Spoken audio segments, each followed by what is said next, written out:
gas is the asinine, and that doesn't jive with the Wellington. Mr. Amodeo, what's become clear to me is that in the amount of time that we have allotted, there is no way we can, with documents, properly explain and go through all of these transactions. So with your permission, what I'd like to do is get to the solutions to some of the issues, and perhaps we'll revisit this in the future. That's fine. In fact, that part of the analysis is similar to mine. Judging the reactions, and first of all, trying to watch people through the audience and talking to some people in the break, those people who know the industry have a much better grasp on what happened than those people who do not. So we need to do this again in a couple of weeks. I'm going to do it on a Friday so I can go into Saturday. I think everybody needs to see the exhibits and the documents up front and the charts in advance. Everybody has spoken of a timetable. A timeline really needs to be created. So at this point, maybe it's better if I tell the story. Well, I think what I'd like to do is ask you some questions to find out where we are, where you are, and where the entities specifically involved in this transaction are today. Okay. Now, July 28th is an important date in the events that we've been discussing, is it not, sir? Yes. What is it that happened on that day? On July 28th, 2005, I was in Miami and got a phone call from Mr. Vanderberg and Mr. Byers telling me that they had finally received the 4th rejection of insurance coverage, and they had no more insurance, and that the existing carrier was going to put them in involuntary bankruptcy. And so they were simply out of business. Okay. Who was out of business? Professional Benefit Solutions and Paradigm Inc., because both of them were relying upon Presidian Solutions for their insurance coverage. How many employees would be impacted by that? 28,000. No insurance means no what kind of insurance? No workers' compensation insurance. If you don't have workers' compensation insurance, can you function in the PEO business? No. So what did you do? I told them that, I told Mr. Vandenberg and Presidian Solutions Inc. that under some very specific guidelines, I would be willing to reorganize the company. But that since they couldn't get insurance, which they'd been trying to do, I was going to have to put some conditions on the insurance, because my personal word would be on the line with this new insurance carrier that they would never be harmed. And I had to structure the deal in such a way, because the insurance carrier did not want to be associated with Presidian Solutions Inc. or its subsidiaries. So we engaged in a transaction. Who's we? Presidian Solutions Inc. and Wellington Capital Group on July 28th of 2005 to provide insurance for the 1,800 customers that were about to lose their workers' comp and its employees. And what that involved is a planned austerity program for the company being PBS or this time, to reduce its cost and bring them more consistent with industry averages, to enter into a new insurance program where it would be strictly monitored to make sure that they didn't create another big arrearage. The industry calls it a tail, like they did in the past year. They had a big, gigantic insurance tail on July 28, 2005. And when you say insurance tail, what do you mean by that? That means claims which, obligations which had already been incurred but had not been funded. That was July 28th. July 28, 2005, here's the situation. Professional Benefit Solutions was in a $6 million negative float. I was told it was a $6 million negative float. What does that mean? They didn't have enough money to clear the checks that were going through their bank accounts. So they were $6 million short in the bank That is correct. for checks they had written Correct. or had to write. I don't know. I am responding to their financial officers and information to me on July 28th. That if the business closed, which seemed to be imminent, because they couldn't provide any insurance, they were going to bounce as many as 22,000 paychecks in the next week. So all the leased employees, the 28,000 families, were going to have no paychecks, no insurance, no benefits. Is that correct? That's correct. And they were $6 million short of being able to meet that obligation and had no insurance available in any event. Correct. And all of the assets were encumbered by a variety of secured creditors, all of who were in default at the time, who had been threatening to seize the proceeds from these contracts pursuant to their security agreements. Okay, so in addition to the lack of $6 million and the lack of insurance, they had secured creditors knocking at the door saying, pay me or I'm going to execute on my security on all of your assets. Is that right? That is correct. So what did you do? And what did Wellington do? Actually, this is really Wellington did nothing but buy and hold the stock of Presidian Solutions, Inc. Who took action? What entity? Acme Strategy Corporation took action. What did it do? Initially, it negotiated a new insurance policy with the new insurance carrier. It did it in order to get that insurance written. It had to engage in a purchase and sale of the assets, an agreement for the purchase and sale of the assets, to be closed at a future date to an entity which was not a Presidian entity, but with a sufficient amount of interest so that the contracts were insurable as the acquiring entity having an insurable interest in those contracts. Okay, let's try that again. Okay. So the company couldn't operate any longer. It could not. It was closed. It was done. And there were some conditions that the new insurer put on it being able to continue operations. Is that right? Not on Presidian. There were some conditions that the new insurer put in place in order to continue to insure the employees and the employees' employers. Who is the insurance carrier? SUNZ Insurance Company. Okay, and what did Sun say had to be done in order for it to place insurance? They required that the new company be unrelated to the Presidian owners. Is this a new company to be formed or an existing company? In this case, it didn't. I don't know if it mattered to them. I didn't ask. In this case, it was an existing company that was identified, that was owned by Mirabilis Ventures. What company? That was a licensed PEO in the state of Florida. What company? AEM Inc. And what was AEM Inc. doing at that point in time? Nothing. It was an existing shell PEO. Mirabilis was planning to be in the PEO business. A lot of it had been learned during the first engagement with Presidian Corporation. They had bought this shell and were holding it in anticipation of being in the business. Okay.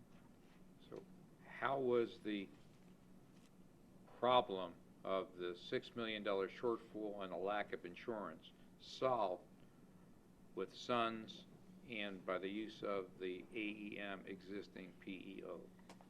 AEM agreed, subject to due diligence, to acquire the book of business. That gave it an insurable interest. To acquire what book of business? The Professional Benefit Solution book of business. Okay. All of these 28,000 employees? Most of the 28,000 employees. Some weren't covered, some were covered by separate programs. Okay. But the vast majority were encompassed here. Okay. And how are they going to acquire them? Purchased them in for an earn-out. standard industry practice. What does that mean, an earn-out? That as the business continues on, a certain percentage of every sale gets paid back to the seller. Okay. Is this a written agreement that was entered into? It is. And what did the written agreement provide? It provided that that it provided the formula for the pricing. It provided that due diligence could occur within a certain period of time or such subsequent extension for the book of business. But that nobody else would be allowed to buy. It was a lockup agreement. So Professional Benefit Solutions could not sell that book of business to anyone else without this agreement first having been terminated.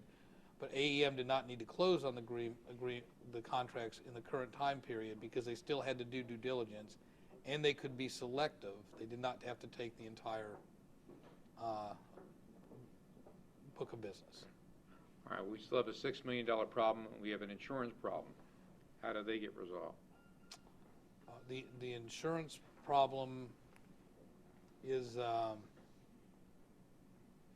resolved because First Commercial Insurance doesn't get their extraordinary payment in July, so that the money is available to provide for the future insurance. And the $6 million payroll problem got taken care of because they didn't pay the payroll taxes. What they let happen is the payroll tax obligation run up and made sure the net checks got cleared.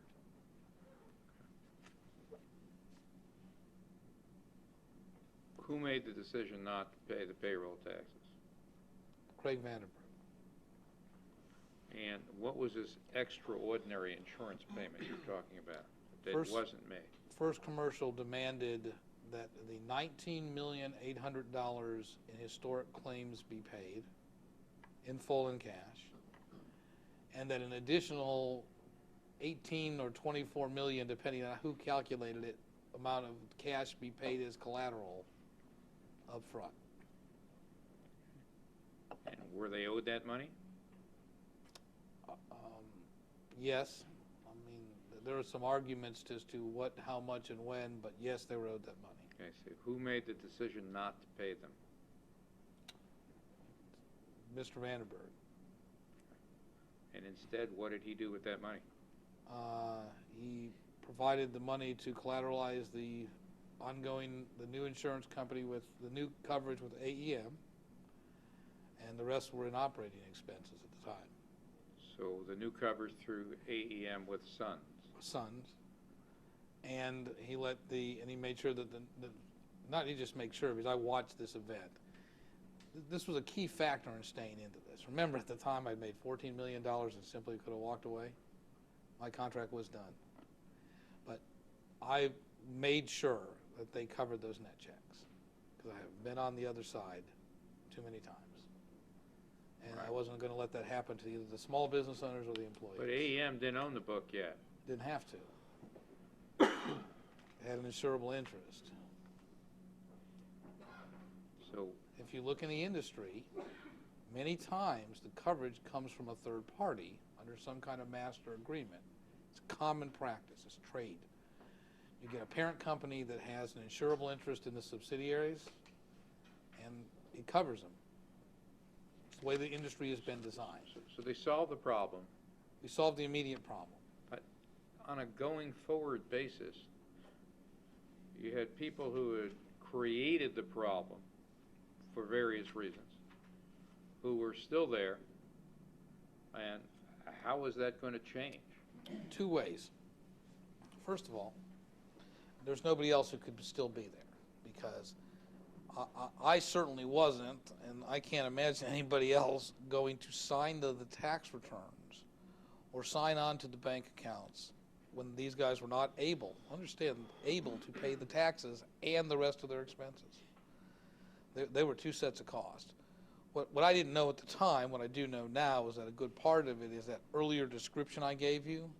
They so underpriced their book of business as to make this impossible. But we didn't know that. We didn't know that till May of 2006. There are reasons we didn't know that. I think some of them were intentional, but once... Intentional from whose perspective? I can't, I believe that the middle-level management's compensation was based on their top line, and so they kind of jury-rigged the numbers to make sure there were lots of sales, even if the sales were not profitable. You see, it didn't matter if it was a profitable sale, it only mattered that it was a sale, and that's kind of how they got their compensation based on. The salespeople. And I think the rest of the staff. I mean, if you get into the culture behind it, it was very important that there was $700 million. We're a $1 billion company. Well, they weren't a $1 billion company. They're a $700 million company, and they're a $700 million company with 3% gross margins.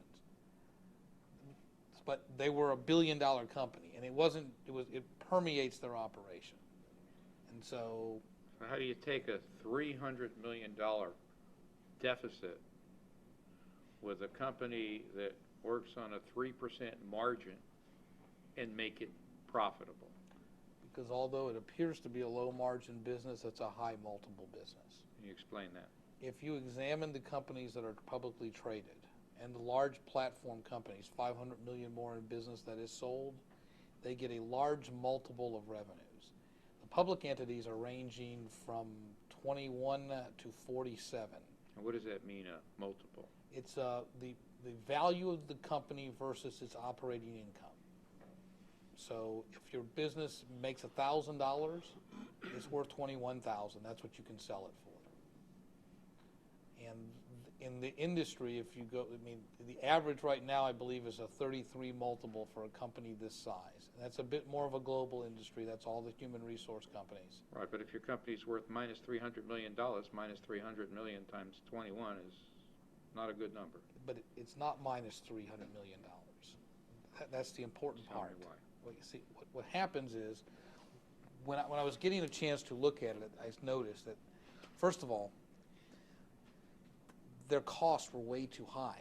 And some of those costs would be easy to change. The new insurance program itself was a $12 million savings right off the top. Literally in one day, we saved $1 million a month. The debt had already been accrued. There's this big, gigantic debt that had built up over a long period of time. In fact, because some of it was rolling forward and disguised, it was a contingent liability and didn't materialize, the tails, you don't even see it until you hit the wall. And that's really what First Commercial Insurance Corporation said to us. So on July 28th, I only know what the debt is because it froze in time, and I started looking at all the claims, all the leases that were unexpired that were going to accelerate, all the unsecured creditors, little guys, $800, $1,000, $10,000, that if the business ran for 90 days and tightened its belt, would be paid. So, but the changes had to be made immediately. So that became my real arrangement with Craig Vanderburg.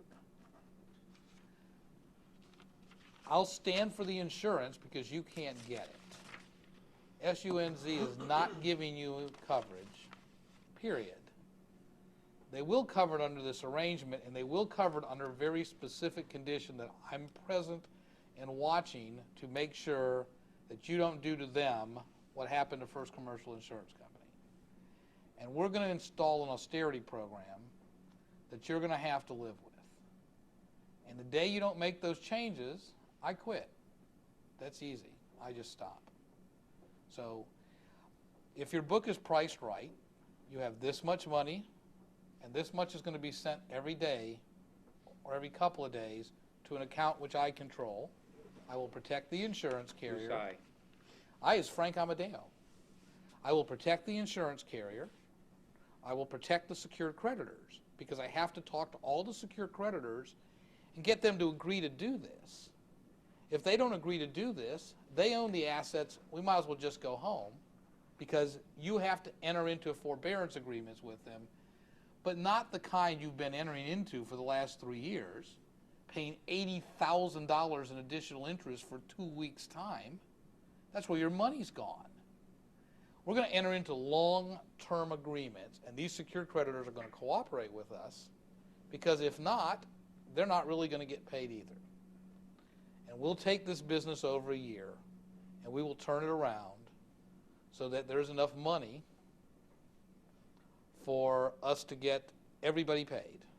Because frankly, if you looked at his top line, and I didn't know about the pricing problem at the time, but if you looked at the top line and you believed the pricing, this business should be worth $400 or $500 million. There's no reason this business was worth $12 million. We had the business appraised, so we knew what it was worth going in. And it came out with an appraisal of $12,275,000 because it was so dragged down by all the stuff. So beginning in July and carrying through to next July. So from July '05 to July '06, what happened? The overall liabilities of the company were reduced to Which company? of PBS, Paradigm together. Because the Paradigm liability had to be reduced because of the security interest in the PBS assets. Paradigm had a security interest in the PBS assets. The creditors of Paradigm had a security interest in the PBS assets. Okay. The total liabilities were reduced from $300 million to $200 million. Payroll float was cured in the account. So What does that mean? Nobody's check bounced, and the bank accounts were fully funded. They weren't People were writing checks when only the when money there was in enough the money. bank. That is correct. None of the workers' comp got canceled, and over this year we have 3 workers' comp carriers now insuring the book of business. The old workers' comp tails have been paid off for many of the companies or being satisfied by third parties. All the secured creditors have been paid except for 2. One is Mirabilis Ventures, which is still owed about $12 million and is the senior creditor because it purchased and consolidated all the troublesome secured creditors. The second is a consultant firm, which once it realized the taxes were, even though their obligation was from Presidian Solution, once it realized there were some problems downstream, just elected to defer their payments. Who is the consultant firm? Brookmead Group decided that, they would wait, unlike the other creditors who wanted to be paid now or today, or at least have some additional stream from a third party. Brookmead just said, look, I'll wait. Let's see if we can turn the thing around, and then everybody will get paid at the end. So we begin a process of the turnaround. The amount of liabilities has been reduced by $200 million in 1 year's time. The IRS obligation is By higher. $200 million or by $100 million? By $100 million, I'm sorry. By $100 million to $200 million. The IRS obligation has increased during that time period. Why did the IRS obligation increase? Because just like I told the IRS, Mr. Vandenberg had a choice. He could pay the insurance, i.e. me. He could pay the secured creditors, i.e. a lot of people. He could pay his utilities. He could pay his rent. If he didn't pay them, immediate death. Their business was over. If he didn't pay the insurance, I walked, SUNZ would cancel, he's over in 30 days. How were you the insurance? It was my commitment to the insurance company which kept that coverage in place. What kind of commitment? I promised them, and there are letters back and forth, that I would watch and control these assets during this time period. That I would make sure that the payments were made to cover the insurance cost. And that enough money was available to pay the necessary expenses to keep the assets, the going concern value of the business in place. But there was not enough money to pay the IRS debt. No. So what happened to the IRS debt in that 1 year time frame? IRS debt went higher, but became fully secured, or nearly fully secured. So they went from being in an uncovered position where they were going to lose $78 million to being in a covered position where they're going to get paid 132 currently, and in all likelihood be paid in full, including cost of collections, interest and penalties. In fact, that's been ongoing now for many weeks. Well, how, strike that, during the course of the year, were any payments made to the IRS? Yes, $69,900,000 from ordinary operations, and about $11 million, I believe, from extraordinary operations. And who paid them? The $69 million was paid by Professional Benefit Solution. The $11 million was effectively paid by me as I processed assets and had additional funds. Why? Why? Yeah. Because some of those assets I thought were attributable to the Sunshine Companies, when they were sold, the money belonged to the IRS. So the money from the liquidation of Sunshine assets went to the IRS? And some of that was through some of the accounts. I mean, there were some transfers of customers up to PBS, and there should be a payment for them at fair market value. But that's why the payments went to the IRS. Did the book of business that PBS had stay intact? Yes, it lost during the time period. The consulting firm and the individual consultants did an amazing job. The operating expenses, normal SG&A expenses, in the year prior to July. What are SG&A expenses?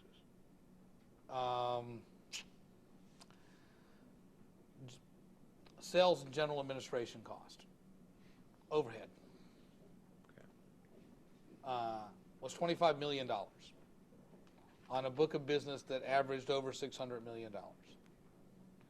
In the year following, the book of business was reduced to $550 million. By the way, that was a good thing, because some of the customers, it was costing to write the check. They got less money from the employer than they paid the employee. Well, who was responsible for that? Craig Vanderberg, Jim Byers, John Burcham, and a whole slew of middle management people. Unbelievable ineptitude in operating the business.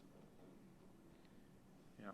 Was the IRS made aware of the change in the debt of the company and the change of their relative position from being completely unsecured to a new position of having more security?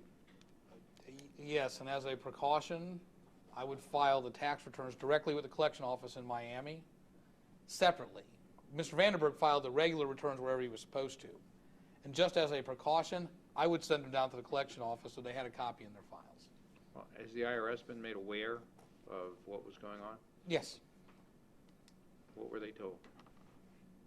That we were going to try to reorganize the assets, formerly of Sunshine, then of PBS, in order to come up with the ability to pay them off. So money was taken from the liquidation of the assets, used to reduce the IRS debt. Is that right? Yes. And money was taken from the daily business operations to pay the operating expenses on an ongoing basis. Correct. And all of the secured creditors were paid off? Yes. Except the aforementioned Brookmead and Mirabilis. Okay. How large are the Brookmead and Mirabilis claims together? I don't know what the Brookmead number is off the top of my head, but probably still $800,000, and the Mirabilis is about $11 million. If the company had been shut down on July 28, 2005, how much would the IRS have realized? Nothing. Lost $78 million or more. And how has the IRS's position been improved over the last 12 months? Because the book of business, the assets which are collateral in is now worth $132 million. And with the rest of the reorganization to be completed in the 4 months, as I've told the IRS, the book of business is worth $360 million. What's the rest of the reorganization? There are 4 other professional employment organizations which are being consolidated with these assets into a 5th company which has a superior IT system. Let me stop you a second.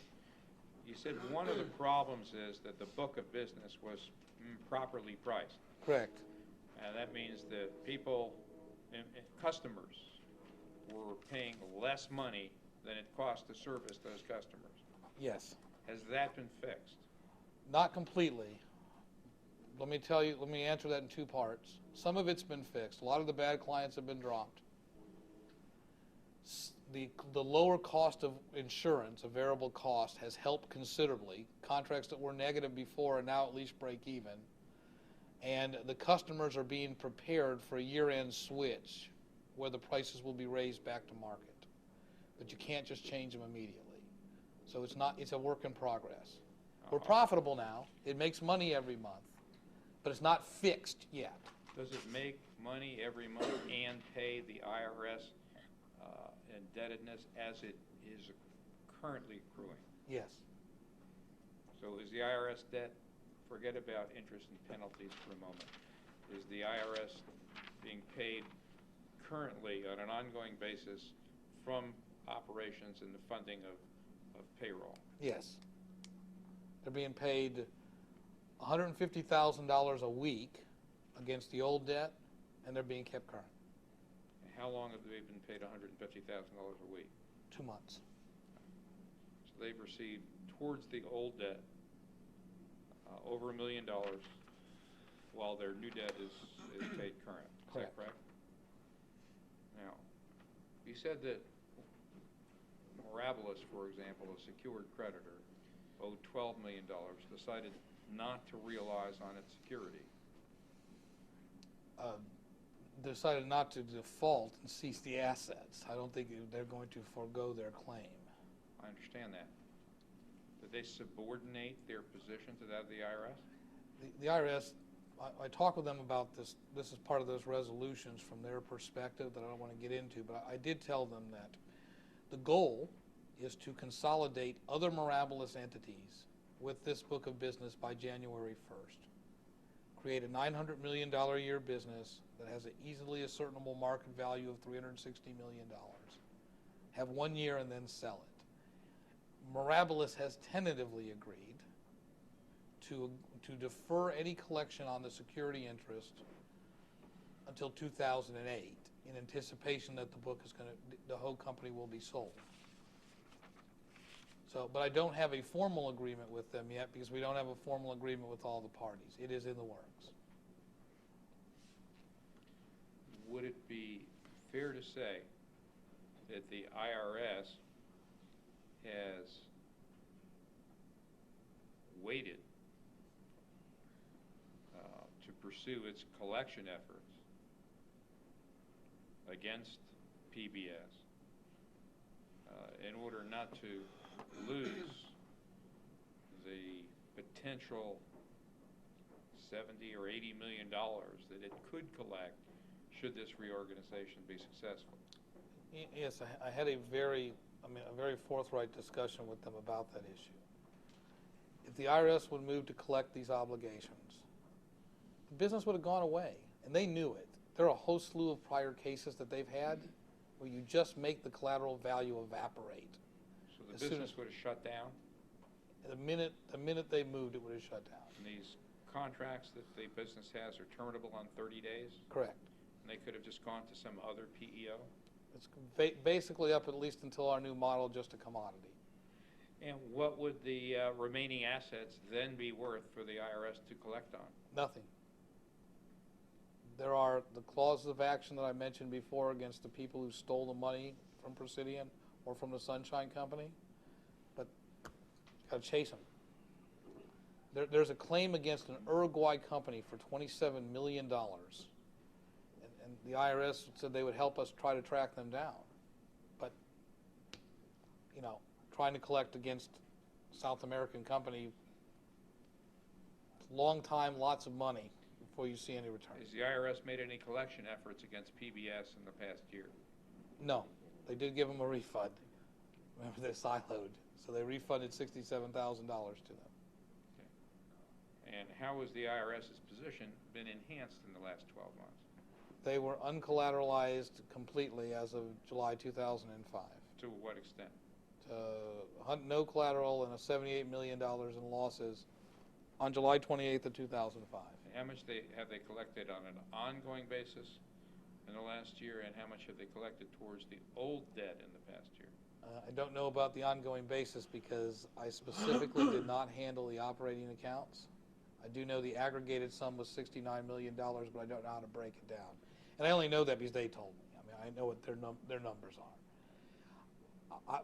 My responsibility was to the parent and to protect the insurance company. I wasn't going to be a controlling person. I wasn't going to be an operator, so I can't give you an exact answer as to that. Did you sign any checks? No. Has Frank Amodeo ever signed any payroll checks for PBS? No. I had one bank account with two different banks at different times. That account was for paying extraordinary expenses associated with the assets and the insurance cost. That's what I did. Who had the bank account? Craig Vanderburg. No, you said you had one bank account. Who are you referring to? Oh, Presidian Solutions had a bank account which was designed to reserve money based upon how many sales they made for insurance and extraordinary cost. I, Frank Amodeo, signed on that account in my role as Acme Strategy Corporation's consultant on the project. And what were those funds used for?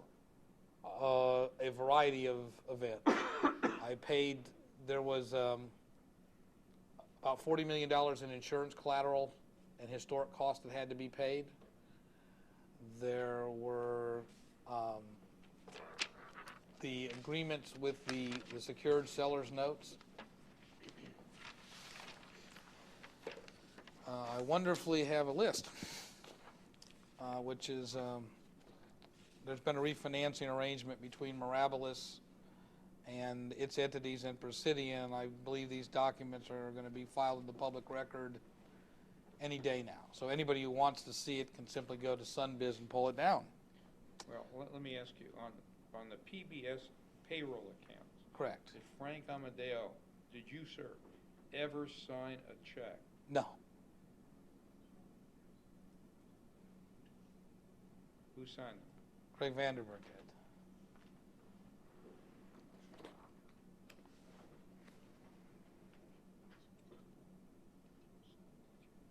On any of the accounts relating to any of the transactions that we've discussed today, did you ever sign a check?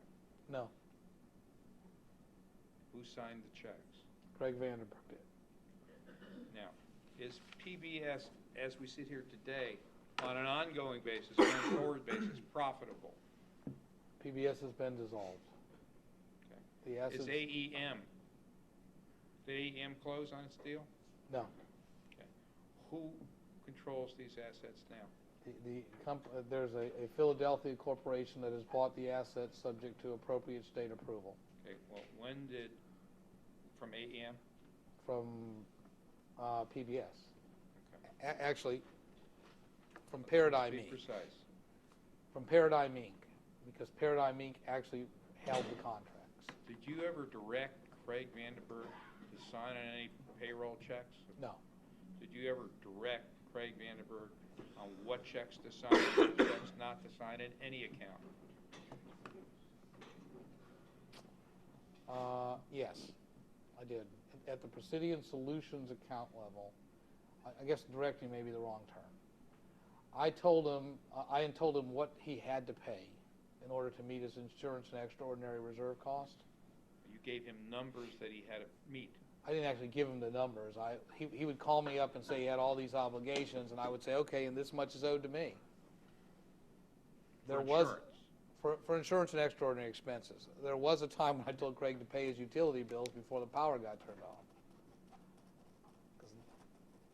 And literally, I mean, that's a real live example. The utilities were not being paid in this particular circumstance. For reasons I still don't know. What are extraordinary expenses?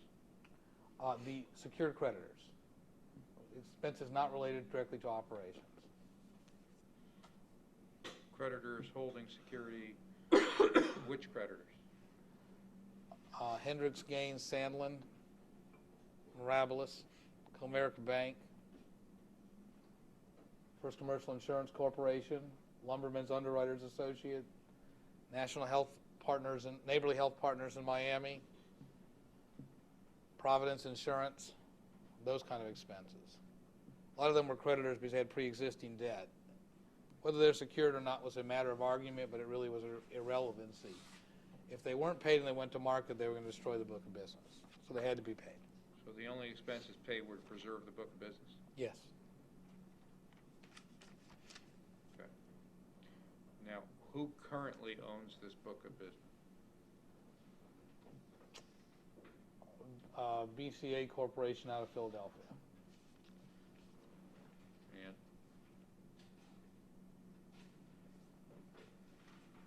And when did BCA actually close on the transaction?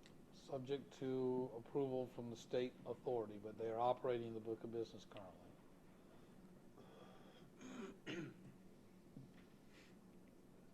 And who is BCA? I can tell you I've met the BCA president on one occasion for a few minutes. I'm aware of one of the BCA shareholders, and I haven't met the others, and I don't actually know their names. Okay. And do you have any idea why they were interested in the book of business and why PBS would be interested in that? Well, PBS had to get out of the business at this stage. That's why they would be interested in that. Why did they have to get out of the business? Because, they aren't very good at it. I mean, they're awful. They were just horrible at running this business. They needed a Florida partner to manage it. AEM remains the manager of the book of business today, and AEM refused to deal with Presidian anymore.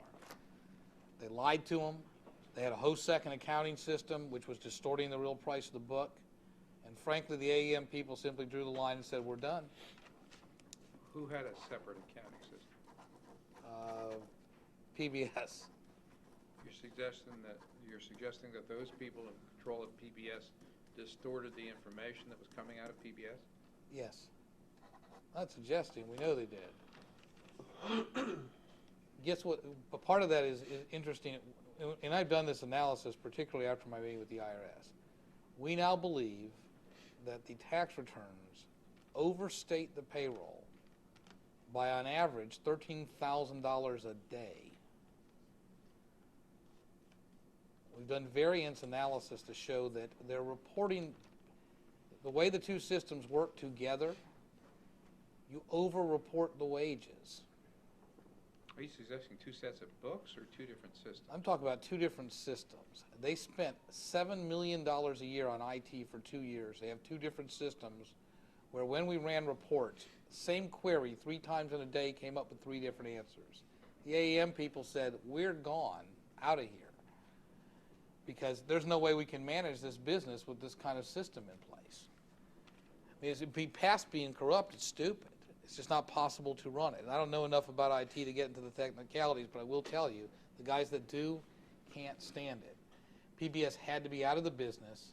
This book of business, if it was going to be preserved and managed, had to be sold to somebody who had a software system that could handle this size company. Well, how was it, if you didn't have viable financial data available, how did BCA determine the price to pay for the business? The price is subject to an end-of-the-year true-up based upon actual cash transactions that occur between now and then. Now, is BCA licensed to operate in the state of Florida? No, that's why AEM is having to manage it. BCA has filed its applications. Okay. So BCA is licensed where? Pennsylvania and a few other states. I don't know what the other ones. And it's an operating PEO in those states? Correct. It's applied for a Florida license? It has. And it has a Florida manager in AEM who is licensed in Florida? Correct.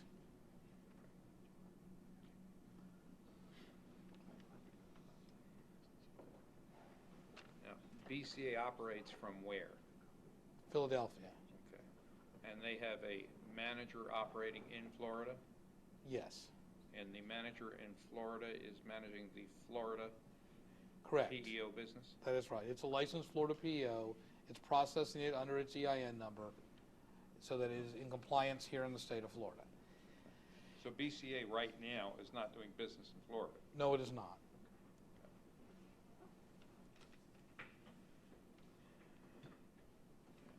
This earnout will be determined when?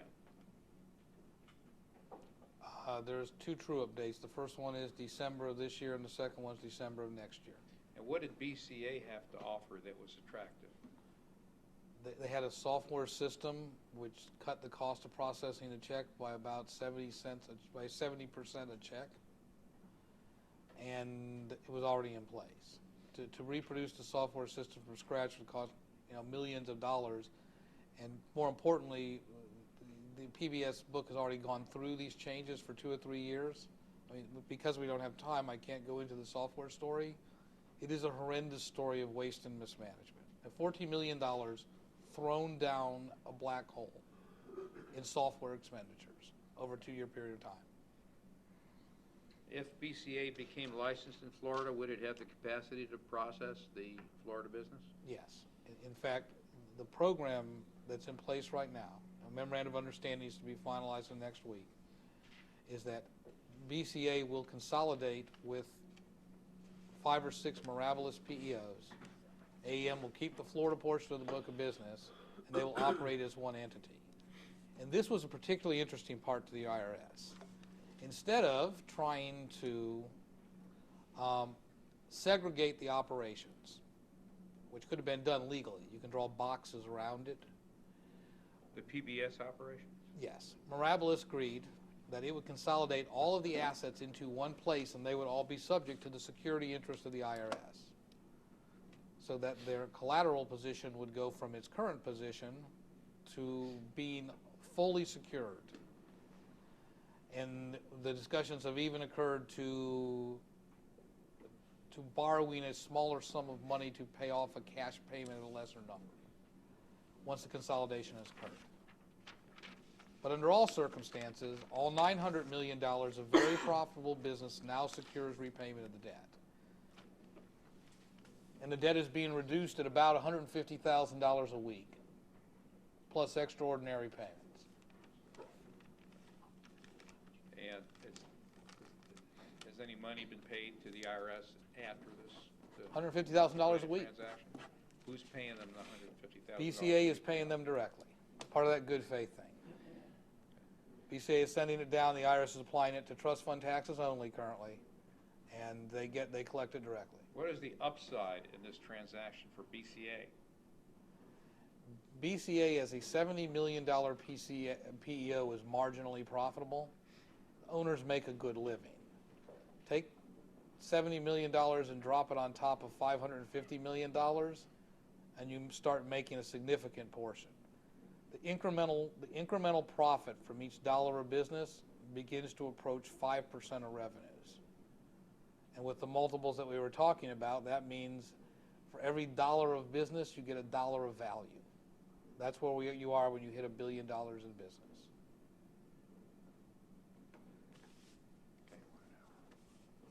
Okay, great. I think we can probably wind it up at that stage, and we'll do it again in 2 weeks with the charts and everything. Record.